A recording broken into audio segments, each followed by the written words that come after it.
Hello, my name is Bill Trivett and I am a professional astrologer and tarot reader. And along with Bob Hall, I am the co-owner of New Visions Books and Gifts, a metaphysical book and gift shop located in York, Pennsylvania in the USA.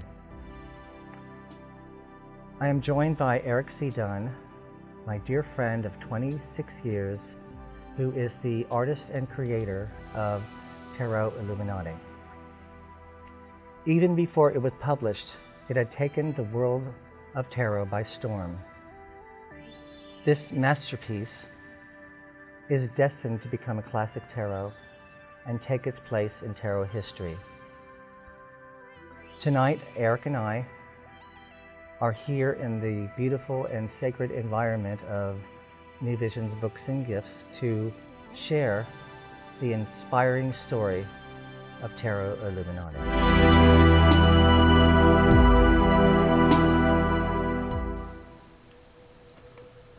The mothership has just landed. The Tarot Illuminati is here. I can't remember the last time I saw people go so crazy over a tarot deck. The forums are going crazy. People were posting for months, one card after another. As Eric was making these cards, we got to see the blow by blow. No matter what forum you were in, there it was. Kim Huggins wrote a full color, full length book on every card. Every card, it's in here. And check it out. Full color. Gorgeous.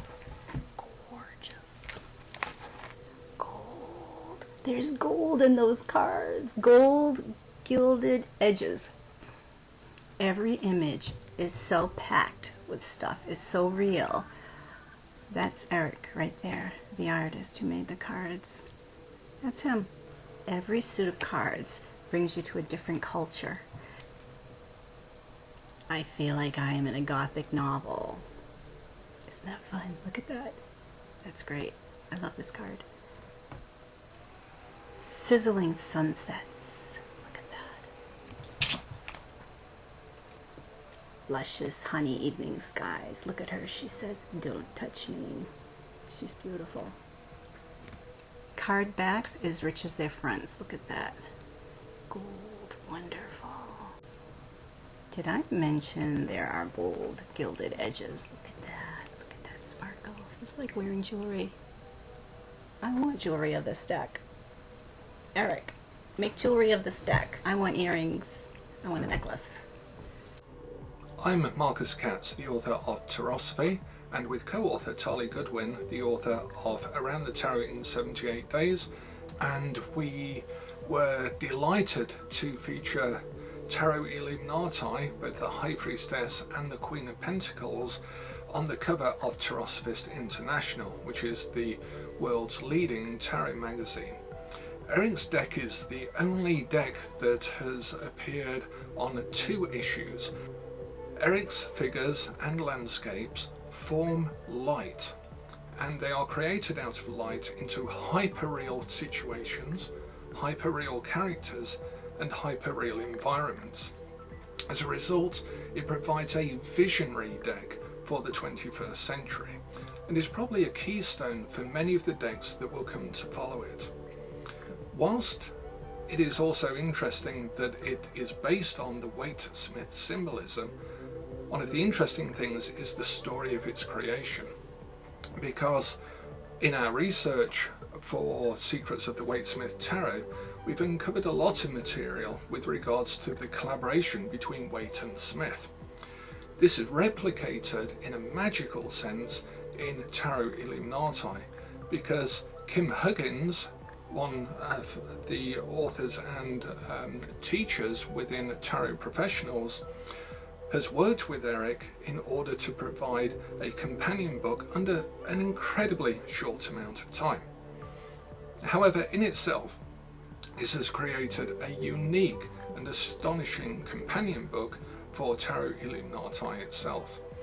We actually get to hear the voices of the cards as well as the images, and you'll no doubt be watching the animation that is underneath the images themselves. These are all ways of formulating light, and creation is a formulation of light. Tarot Illuminati provides 78 rose keys to unlock the soul and uncover a spiritual journey. Hi, I'm Jenny Seek with Inner Voice Intuitive, and I'm so delighted to get to talk about my friend Eric Dunn's tarot card deck, Tarot Illuminati. I was fortunate enough to see Eric's beautiful, evocative imagery on Facebook, and this particular card, the Queen of Wands, really spoke to me. I had had a dream several years back, and it was about the divine feminine and the expression versus the suppression of the divine feminine, and this image spoke so evocatively, so directly to me. His images are laden with archetypes, with deep stories that we have this need to tell. I contacted Eric and was lucky enough to get him on my program, Inner Voice Intuitive Hour, and we had a wonderful discussion about the imagery that he'd created and about the story of the cards.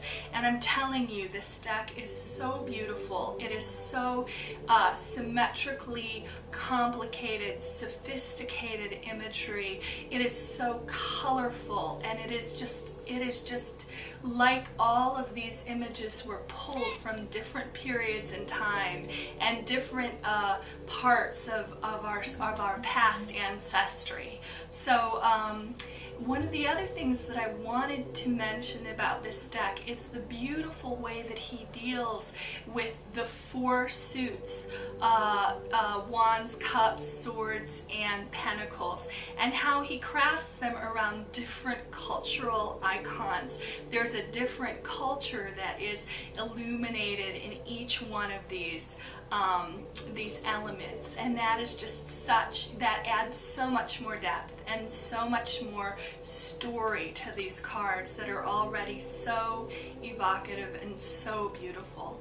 So I just wanted to share how lucky I am to have connected with him and to be working with his deck with my clients.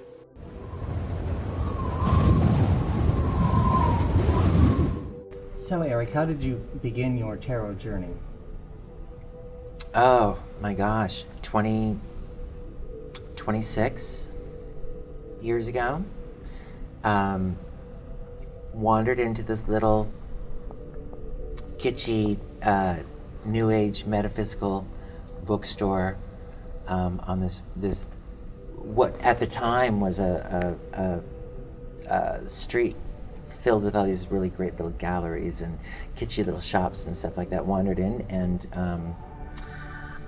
met you, New Visions, way back in the day, and you turned me on to tarot 26 years ago, and I was hooked immediately and forever. Hooked. And I think at the time when I wandered in, you were actually doing a reading for a client, and I was fascinated. I was absolutely fascinated with the ability to use these brilliantly illustrated cards as a divinatory tool to tell people things that they knew about themselves, but more often than not chose not to acknowledge about themselves. And I was hooked immediately.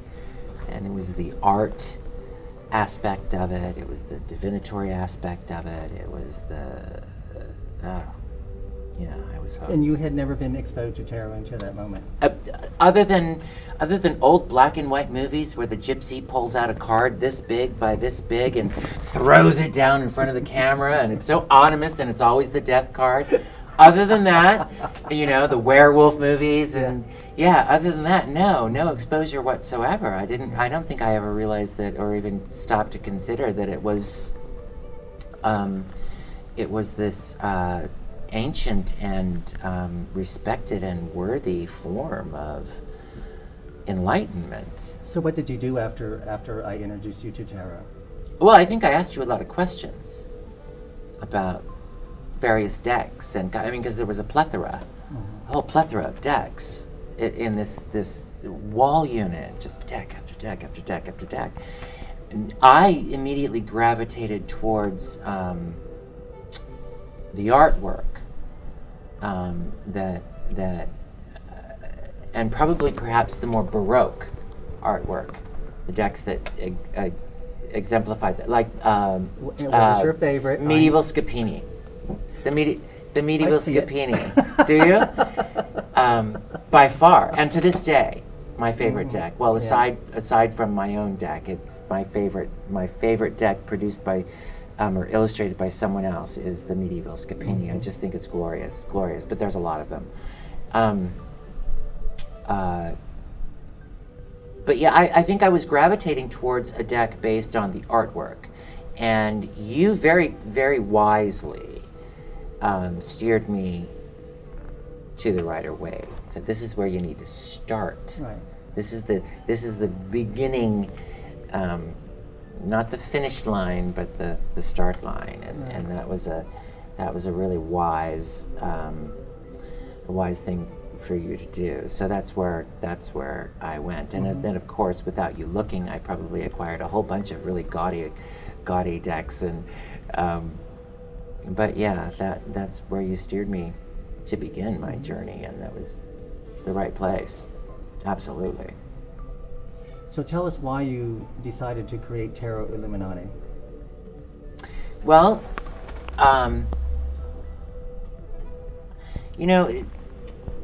26 years of reading everything I could get my hands on, and acquiring all of these various decks by brilliant artists. I never found that deck that was the end-all be-all for me. There were things about every one of them that appealed to me. But there wasn't one that was the entirety for me, that spoke to me visually in a really clear, clean voice. There was something missing, and it was different aspects of each deck that was missing for me. I mean, if I could have mished them all together and somehow created one out of 100 different decks, then perhaps I could have come up with the perfect deck, but and perhaps not. The only way to resolve that issue was to create my own, and I think being an artist, I can't imagine an artist falling in love with tarot and not dreaming of eventually creating their own. Now, how many actually follow through with that? Because it is a rather daunting task. 78 full images is a rather daunting. I can't imagine. It's a rather daunting proposition. So I don't know how many actually follow through with it, but I can't imagine an artist who gets turned on to tarot and falls in love with tarot and doesn't dream of creating their own deck. For me, it was a goal. It took me a long time to get there, Well, several tries. many tries.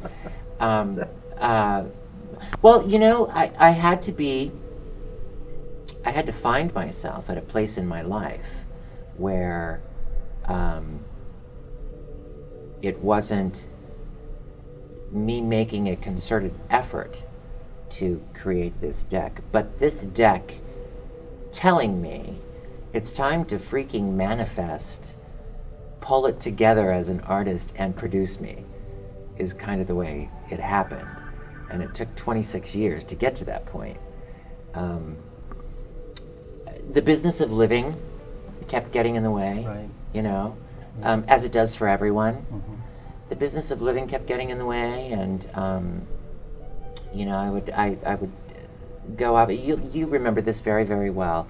I would disappear, sometimes for months at a time, sometimes for years at a time, and I would go off and gallivant around the country or wherever I was headed at that particular time. But I would always come back and revisit this concept of creating a deck. and would share that, would run to you immediately with it and share it with you immediately. What do you think of it this time, as opposed to last time? So it was always fermenting in there. We have always had ripening. One of those relationships where, whether it would be 3 weeks, 3 months, or 3 years, we always picked up from where it was only yesterday. Yes. Yeah, absolutely. Absolutely. Absolutely. But how many times did you witness me start this deck? A few. Yeah, yeah. maybe more. Yeah, yeah. But it was always it was something that I knew it was something I knew I was destined to do. It was just a matter of getting to that point in my life. When the business of life was not getting in the way. Right, exactly. And I found myself a couple of years ago, in a situation that was perfect for this deck to... Giving yourself the time to do it. Simplifying your life to the point that you have. Well, I had worked very, very hard in the third dimension. I had worked really, really hard, like 70, 80 hours a week, worked really, really hard for years and years and years in the restaurant industry. And was very good at it and passionate about it and loved it.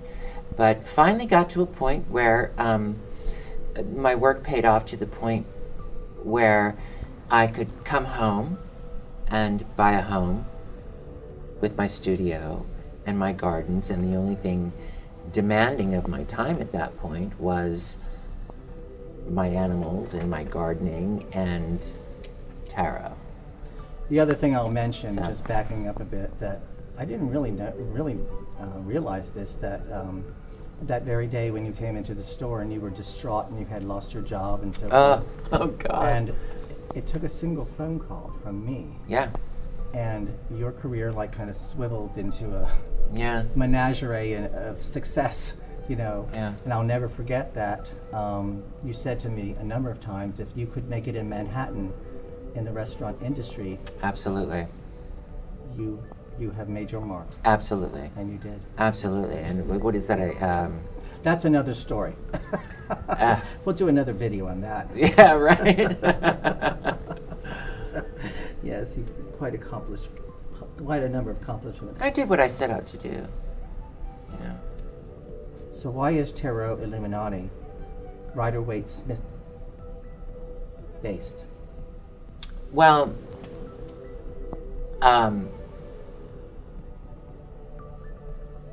there are a couple reasons.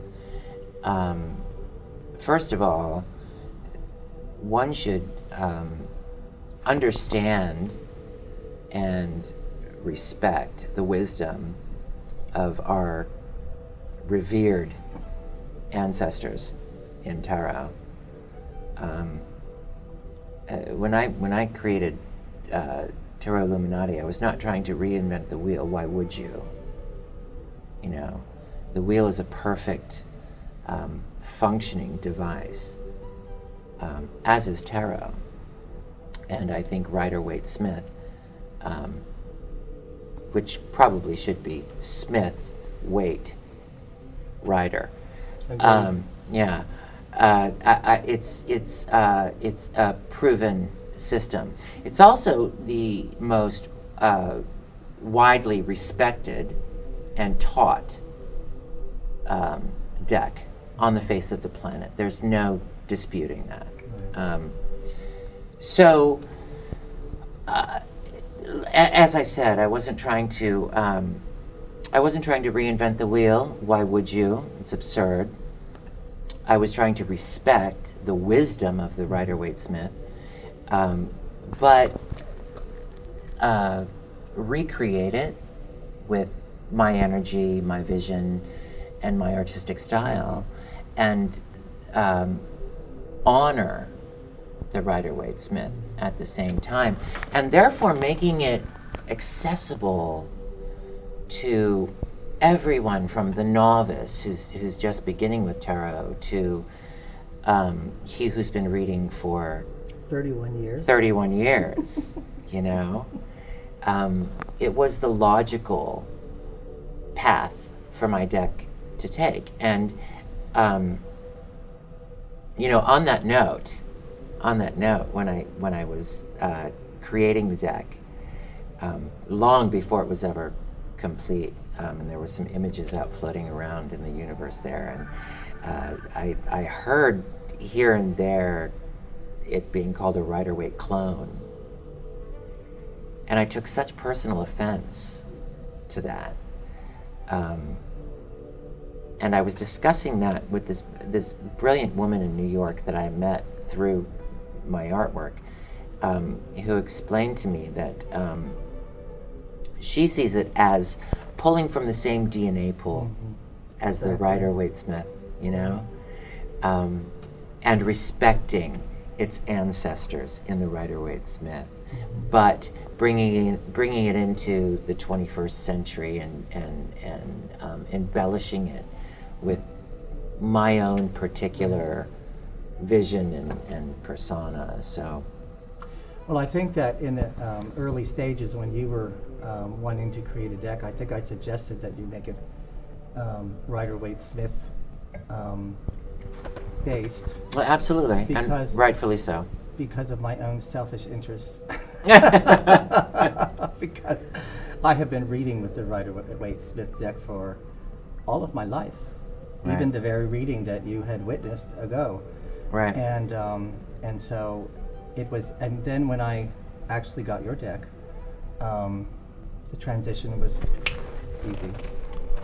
Yeah, and you did I did. like that. I know. I'm thrilled. Yeah. And I've heard that often, you know, that people who read with the Rider-Waite, and not just the Rider-Waite, but Rider-Waite based decks, Right.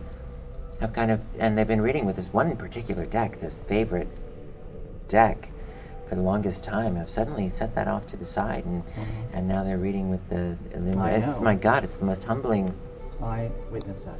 Yeah, That's- it's really quite humbling. I only read with Tarot Illuminati right now. It's and that is perhaps, I think that is perhaps the highest compliment that a tarot artist, and that's how I see myself now, a tarot artist. After all of this, that's where my artwork, all of my artwork now goes in that direction, and that's perhaps the highest compliment I think a tarot artist could ever be paid, is that someone has taken their deck of many, many years that they absolutely adore and love and speaks to them so resoundingly, and set it entirely to the side, and now they're using this. That's I, for one. quite humbling.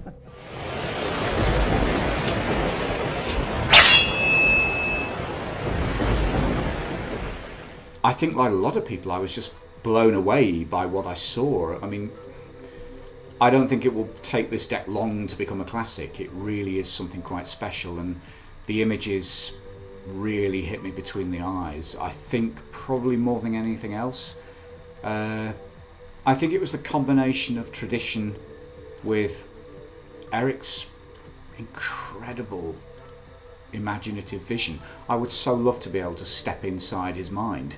It's the imagination behind it, it's the colour, there's a real sense of fantasy in every single card image, and I think that's what draws people to it. Every time I look at Eric's images, I'm just struck by just the amount of time and effort and hard work that's gone into each one. Never be fooled by the seamless nature of these images, because what went on behind them was a lot of sweat, tears and hard work. You look at the Tarot Illuminati as an artist and you think, God, I wish I'd done that. You could spend a lifetime talking about these cards, and all I can say is, God bless Eric. You've given us a real beauty and a real masterpiece, and you know, I look forward to seeing this in print for years to come. So, explain to us the process of creating the deck. Technically, or Technically. Yeah. technically, well, I'm a classically trained artist.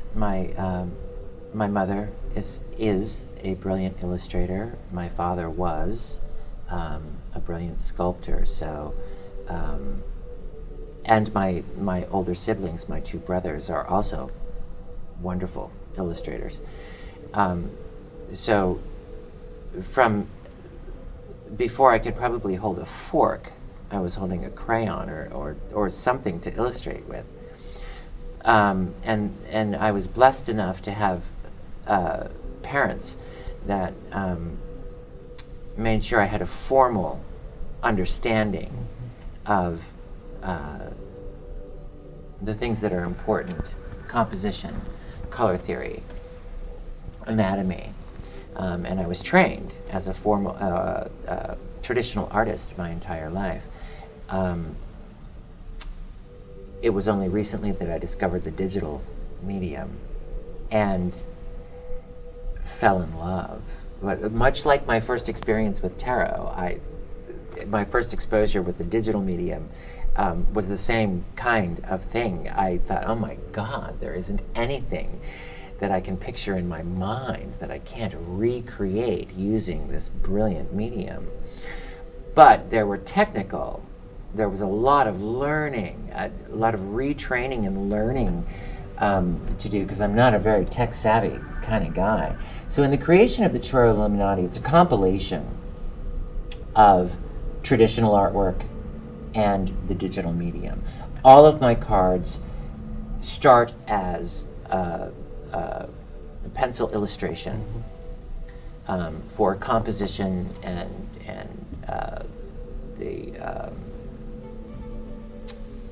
the way the card is going to be presented as a whole.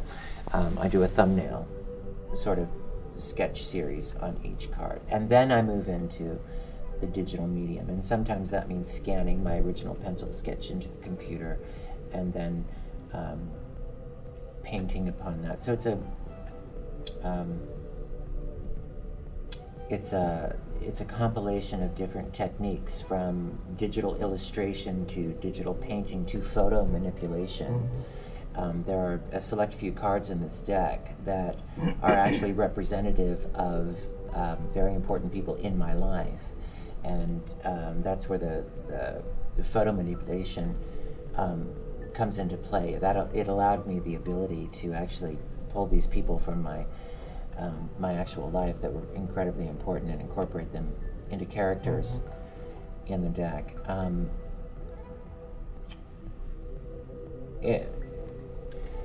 So from a technical aspect, there's many layers that go into creating the finished pieces that you see behind us. So explain to us the process of digital media as a new age art and why it is so groundbreaking. Well, I think that traditionally speaking, tarot, and there's a huge group of tarot enthusiasts out there who will testify. I know, I just learned about it. Yeah, I know, right? Me too. But there's a large group of them that will say they prefer hand-painted, hand-illustrated cards to digitally mastered cards, with no question. I attribute that to a lack of understanding of the digital medium. There was a time when acrylics were considered cheating, or less respectful a medium than oils or watercolors, because it was new and a little bit more malleable and a little, in some people's opinion, easier to work with. That, however, was never the case. If you don't have a firm understanding of, as I mentioned earlier, composition and color theory and anatomy, it's no easier to create a beautiful piece in acrylics than it was in oils or watercolor or anything else. Same thing holds true with the digital medium. If anything, the digital medium requires you to master all of those abilities, and then throws a whole nother technical aspect on top of all of that one has to master as well.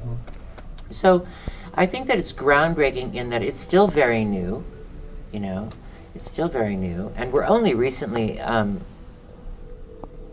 someone will correct me if I'm wrong, but I think Zero Marchetti was one of the first renowned digital artists in the tarot realm. Indeed. And his first deck, I believe, was put out almost 10 years ago. But that's still very new. You know, 10 years is not a lot of time for a new medium. So I think it's groundbreaking in that, you know, you have this whole generation of artists who are coming up in this medium, who are going to start contributing to the tarot community. And I really hope that with an understanding of what's involved in the digital medium, this aversion that some of our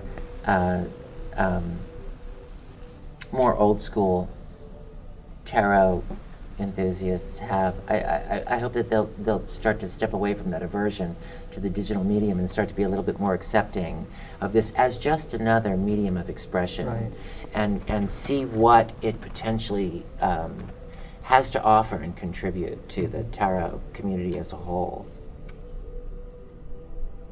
So what are some of your favorite cards from the deck? Good Lord. All of them. Yeah. That's like asking a mother or a father to pick their favorite child. Well, I'll tell you mine. You know Go, what mine is. please. You know what mine is, don't you? The Magician. No. No. No, the Knight of Cups Nine of Cups. Is your favorite? is my favorite. Out of the entire deck? Love it. Hmm. He's so happy. Yeah. Okay. Queen of Swords. For me. Queen of Swords.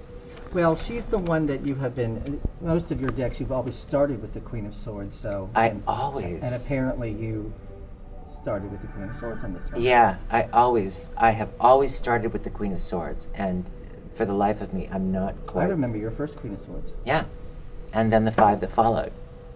Right? Yeah. And this is probably the 6th. Yeah, I don't know. I don't know why it always began there for me. But it did. It did. That's where Spirit took me. That's where it seemed a logical place for me to start. But behind you, we have the Hermit. That's one of my favorite cards from the deck. Queen of Pentacles. One of my favorite cards. I adore my Devil. You know. Oh, stunning. It's very difficult for me to choose the favorite cards. I have favorite things about each and every one of them. You know, I was rifling through the deck prior to this conversation, and the thing that I found remarkable about, you know, after all this time has passed and it's been out in the public for a while, and I've had some time to step back from having been the creator of this deck. Now I'm just another person who enjoys the deck. You know, when I go through the deck, I don't go through it as the creator of the deck anymore. I go through it as a wildly enthusiastic observer of the deck. But there's next to nothing that I would change or do differently. I love each and every card, which is quite remarkable. You know, as hard as I am on myself as an artist, it's quite remarkable that I'm unable to pick a favorite and unable to pick a card that I would have done differently. Well, just recently you have been, or we have been, doing Tarot Illuminati workshops here at Absolutely, yeah. And your comment is consistent, that you're just so astonished about what other people are contributing to your deck. You know, I was so nervous when you organized and orchestrated this entire workshop thing, and I was so nervous. And I'll never forget the first workshop we did when you had these tables set up in a semicircle, and I walked into the room and I was late. Do you remember? I was Fashionably, 10 to 15 minutes, you know. But I walked in and I was late. I will never forget walking into that room and seeing like 25 people or so. Am I exaggerating? Because I've been known to do that. 25 people or so. I don't remember. It was Seated in pretty this semicircle, and each and every one of them had my deck out in front of them and ready to examine it. You could have knocked me over with a feather. I was so incredibly humbled by that. It took us all day to get through the major arcana, barely. Yeah. And then we did the, what did we do next? We did the wands, and then we did the cups. Yeah. And I think we're going to do the swords next. Yeah. One suit a month is One how suit it's a been month, going. It's right. and they're 8-hour workshops. Yeah. It's been taking that long to get. Oh, but your original point was the effect it has on me. Right. To hear other people Right. 'Cause you speak told me, to right. speak to what they're seeing in my deck. It's like taking what's inside of you, outside of you, and we're telling you about this that you have produced. It's humbling, enlightening, humbling. It's the most humbling thing I can possibly imagine. Well, I think it's quite fun. Well, that too. Lunch is fun. But then lunch is fun too, because we take it out to lunch and we Yeah. continue our conversations. It's fabulous. So, explain your choice of suits. Oh, you ready? Well, I am. Rider-Waite Smith, Swithmate Rider, Waite Rider. I wasn't going to stray from, obviously I wasn't going to stray from cups, wands, swords, pentacles. Like I said, there's no need to reinvent the wheel. However, I don't know how many decks I've purchased over the years that are just stagnant and riddled with Caucasian people throughout. White people. White people for every suit, which is really an incredibly unrealistic and unenlightened view of the world that we live in today, or ever for that matter. But tarot has become such a global movement. It's no longer a Western. We have learned that quite recently, you and I. Yeah, much more global than I ever would have imagined. But you know, it's no longer a European or Western form of divination. It is a global movement. And I felt as though the suits should represent that. They should represent this all-encompassing global movement that tarot has taken on, and at the same time a realistic view of the world that we live in. I chose to represent each and every one of my suits with a different culture, or inspired by, perhaps more appropriately inspired by, a different culture. And they were cultures that I was quite familiar with, having lived many years in the Middle East, Iran specifically, what used to be Persia. My wands take on the Persian persona, and it could be the entire Arabian Peninsula. You know, I pull from all of the different small factions in that area. But you know, the Persian Empire, wands first of all representing fire. Long before Islam was prevalent in that part of the world, their most renowned spiritual leaders were magi's, wise men, and their most sacred rituals all involved fire, the most sacred of the elements for them. So it seemed the perfect choice for the suit of wands for me, and being very well versed in that culture and fascinated by it and finding it quite magical. It was the perfect choice for me. Swords, which is where the entire deck began with this Queen of Swords. I went with an Elizabethan vibe, genre, time period. Swords being air, therefore breath, therefore the spoken word. Queen Elizabeth, who was the very first card created in the entire deck. This woman spoke every language fluently. In her European world at the time, fluent, as well as ancient Greek and Latin. Most amazing orator on the face of the planet, far exceeded most of the men of her day in education and her ability to communicate thought and concept through speech and debate. And if we think about the most brilliant wordsmith of all time, also hailing from the Elizabethan period, William Shakespeare. Mm-hmm. So this was the perfect suit for my swords. Mm-hmm. And it's also a time period that I've always been quite fascinated with, as well as the costumery lending itself to being quite spectacular. I would agree. Yeah.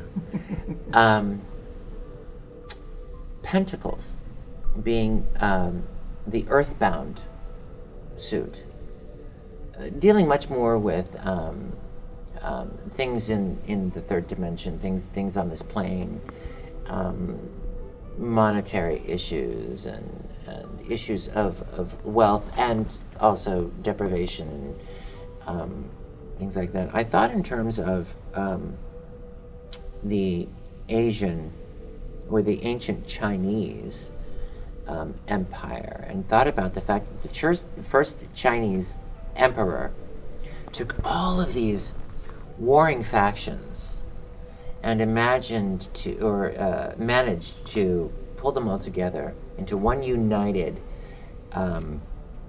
empire that encompassed this vast tract of land, rich with minerals and art and artisans producing things like silks, and very, very wealthy environment. I thought in terms of the landmass and the wealth involved in this empire that this one man had managed to pull all together and make synchronize. And then on top of that is the familial aspect of Pentacles.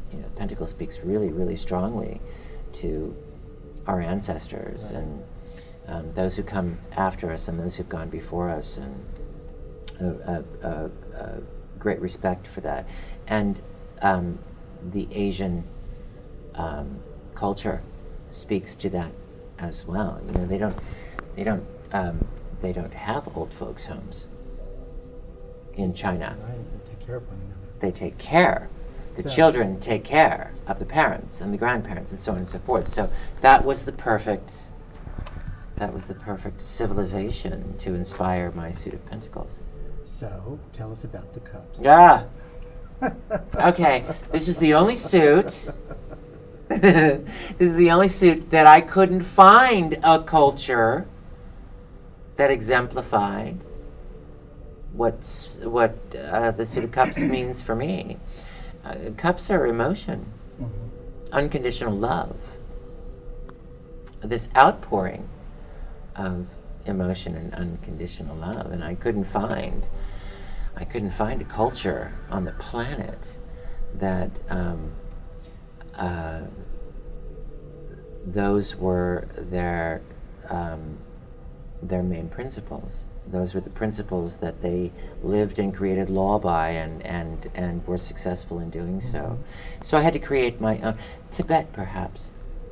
I didn't think of that at the time. Didn't think of that at the time, but Tibetans are very, perhaps.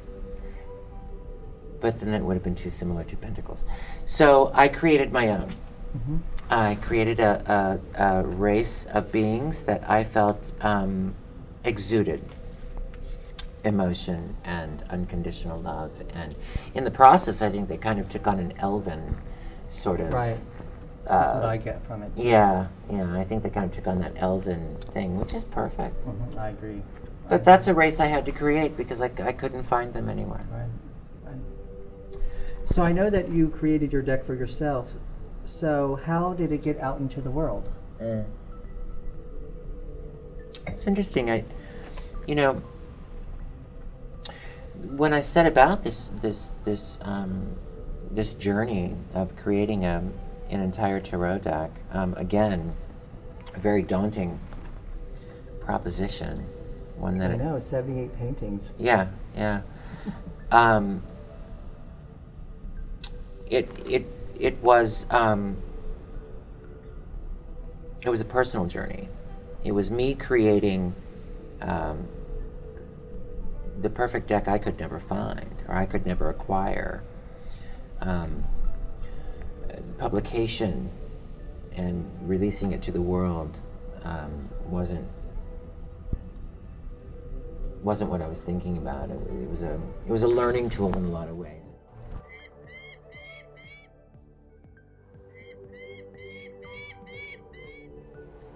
Hello, my name is Pamela Steele. I am the creator of the Steel Wizard Tarot, and recently I was asked to explain why.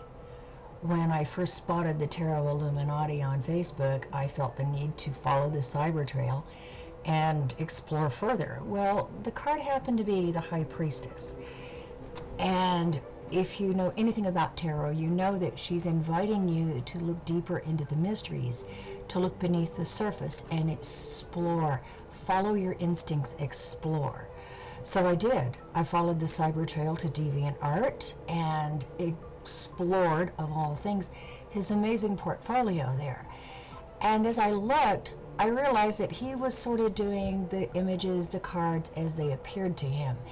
And every single one of them was from the heart. Every single one of them was part of his personal journey with life, with tarot, blending it all together. I began to introduce him to the different tarot people and communities, and wow, they responded with this amazing welcome. I think at that point, that's when Eric began to realize just what he had and what he was doing. He was creating a tarot that was going to span languages. And I understand now that the deck is being produced in other languages. I think he said 6. This is amazing, because what happened to me was I couldn't have told you when I saw the High Priestess what language was his natural language, where he was from. I didn't know anything about Eric C. Dunn at all. But I did understand her message. She spoke so clearly the language of the soul, which is the essence of what it's all about. I would like personally to thank Eric and the High Priestess for her lovely message and for showing me what is possible. At the same time, I'd been turned on to this magnificent artist community, not tarot community, but artist community online called DeviantArt. Right. And artists from all gamuts of the industry, painters and illustrators and digital artists and sculptors and authors and poets, and it was just this fantastic community of artists who did nothing but give wonderful feedback to each other. You know, it was this wonderful community. So I'd gotten involved in this community while I was working on my tarot deck, and I had been placing certain cards that I'd completed in my gallery there. And this amazing woman named Pamela Steele, yay, she discovered a couple of my cards there. And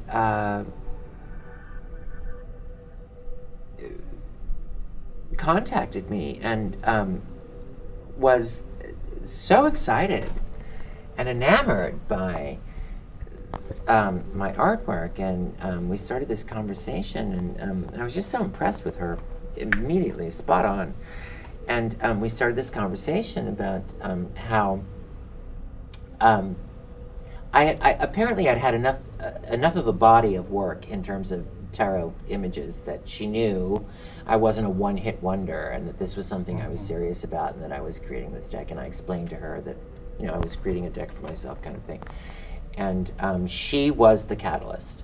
She was like, you have to share this. You have to share this with the tarot community at large. And I'm like, well, what tarot community? I know a couple tarot enthusiasts at New Visions bookstore here in York, Pennsylvania, but what tarot community are you referring to? And she kind of steered me into this whole social media thing, and perhaps a little bit reluctantly on my part. And so I obliged and went there and started posting some of my work there, and it was as if the sky had opened up. All thanks to Pamela Steele. It was as if the sky had opened up, and suddenly from every direction, as quickly as I could, quicker than I could respond, people were coming out of the woodwork, or what I thought was the woodwork, and saying, "Oh my God, they're gorgeous, they're brilliant, they're inspiring, they're this, they're that, and I'm kind of like shrinking back in my chair, and like, this Wasn't your intention. No, this is my deck. This is me. This is my Which deck. leads me to this very fabulous. I love this part of the story. So, how did you come up with the name Tarot Illuminati? Well, that's the crazy thing. One of the craziest things about this entire journey is that it didn't need a name. It was Eric's Tarot, you know? I know. It was for me, by me, for me. So it didn't need a name. The name was Eric's Tarot. And then, when Pamela Steele Wizard Right. Tarot, Yes. right? It's a tarot. Brilliant. And There. right on your shelf, I know. She's only 9 cards away from finishing her tarot specifically for children, Right. which I think Right. is Agreed. beyond brilliant. I know. So inspired, so original, brilliant. Pamela Steele, amazing. We love woman. Love her like there's no tomorrow. She's okay. So where were we? Name. The name. So there was no need for a name before Pamela. Thank you, Pamela. It was Eric's Tarot, and suddenly when I realized that this was something that perhaps needed to be shared. People were screaming for it to be shared. Then I started thinking, oh my God, it needs a name. It needs a name. Well, I'm not even halfway done with the 78 cards, and but now I'm thinking about the name. And every night as I'm in the studio working on the cards and working on the artwork, I'm kicking around the name in my head and on paper, and I'm juxtapositioning adjectives and adverbs and trying to come up with a clever, witty name that would ring a bell, you know. And I'm thinking to myself, damn it, the best ones have already been taken, or this doesn't make sense, and this doesn't make sense, and this is all it's just not working. And finally one evening, and this is months into the whole process, finally one evening, I was so frustrated, I just threw my hand. I'm working on the computer. I'm working on a particular card, and I just kind of threw my hands in the air, and I said, screw it. It's not working. It's not working. I am failing miserably at this attempt to name the deck. Therefore, I legitimately hand it over to the universe, and she will name it when she's ready, and I will know. Like with the images, I need to listen to spirit on this, and I'm done. I wash my hands of the name and being concerned about the name. It'll come when it comes. That very night, I'd been working in the studio for probably 10 or 12 hours, to the point of just sheer exhaustion. And that very night, after giving it up to the powers that be, I went to bed exhausted, and I fell into a very, very deep sleep. And God, I'll never forget this. 3 o'clock in the morning, I sat bolt upright in bed, out of a comatose sleep. I sat bolt upright in bed, and the words Tarot Illuminati just flowed out of my mouth in a very soft whisper. And I knew. The universe had indeed named her. All I had to do was give it up. You know, stop trying so hard. Stop trying to manipulate something that was not going to be manipulated. I just had to give it up to the universe, and that very night, the universe named her. So, And the first time I uttered the words, I knew. So there's been a little controversy about the naming of the deck, Tarot Illuminati. Explain. You know what to do. Oh, indeed. You know what? I love Dan Brown. I think he's a brilliant author. I love conspiracy theory. I love secret societies, and I love reading about all of that. This deck has nothing to do with any of that. And the one Bill, in all honesty, the one bad review I received after the deck was actually released and out in the public domain was based on the fact that the imagery had nothing to do with the Illuminati, the conspiracy group that was rules the world. Going to rule the world. Right. That was the one bad review based on that. They were this one particular individual, she who shall remain nameless, was very disappointed that Tarot Illuminati had nothing to do with the Illuminati, the Bavarian secret society. However, that being said, the deck, it's about illumination. It's about how tarot is this magnificent tool for shining a light on these aspects of our lives, these very recessed aspects of our lives that we oftentimes choose not to shine a light on. Mm-hmm. And that's what tarot is for me. It has the ability to shine a spotlight on aspects of our lives that we go through day to day and sometimes consciously and sometimes unconsciously ignore. And that's what tarot does for me. It illuminates all of those aspects of our lives. So it was the perfect name. However, I will back to the Dan Brown, the Illuminati. They were indeed a real organization, and may even be to this day. I do not know, but they were named Illuminati for the precise same reason this deck is called Illuminati, because they were all about illumination through science and art and spirituality, as opposed to the ruling bodies that be at the time. Right. They're still there. They're not as important, but they're still there. Well, they have their purpose for some reason. Yeah. So, what kind of feedback, if any, did you get while creating the deck? The vast majority of the feedback that I got was incredibly positive. Not just positive, but motivating, and in many ways kept me plugging along through these 78 things, 78 cards and paintings. However, I'm glad you asked that question, because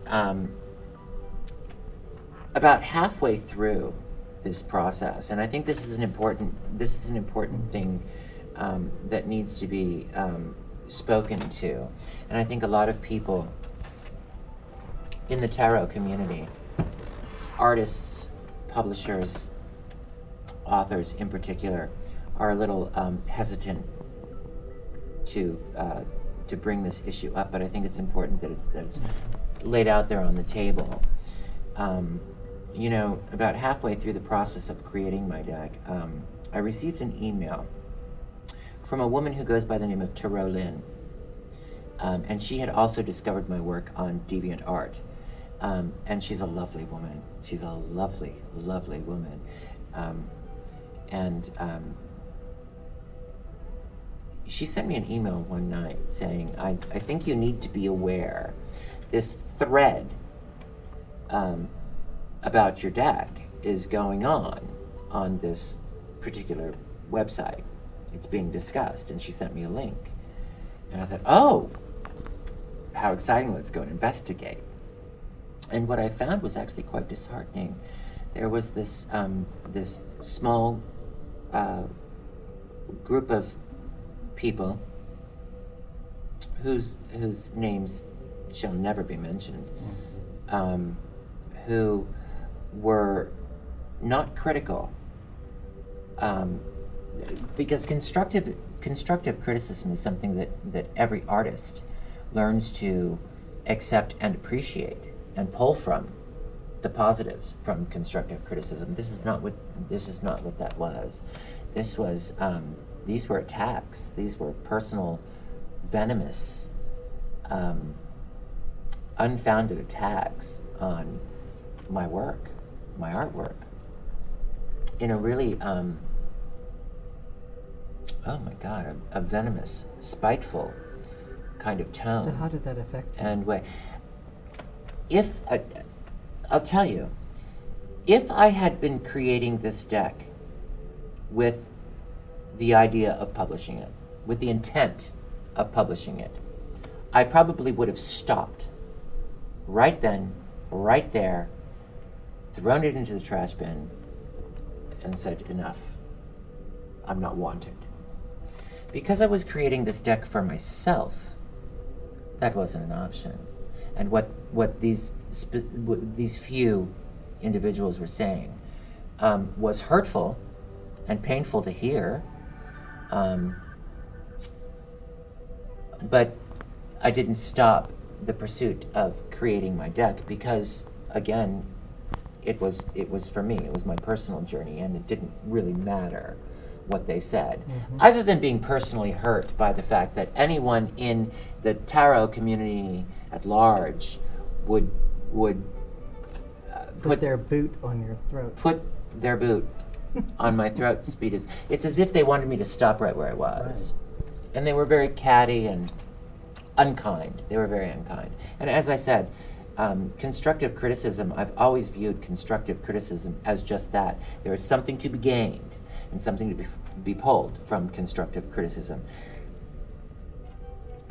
Bashing of someone's work is not that. And there was a lot of that going on. So I shut down that site, and I did not go back until after my deck was complete.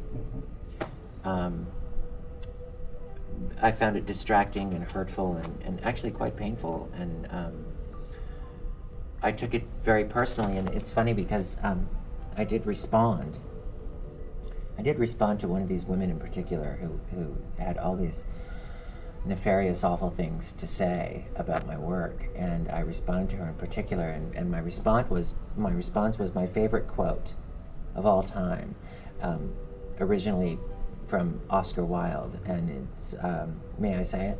Oh, sure.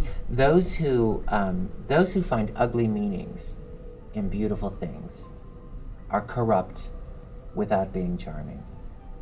Those who find beautiful meanings in beautiful things are the cultivated, and for these there is hope. And that was my response to this woman. And of course, that sent her hair on fire, and I had to stop there and never go back. But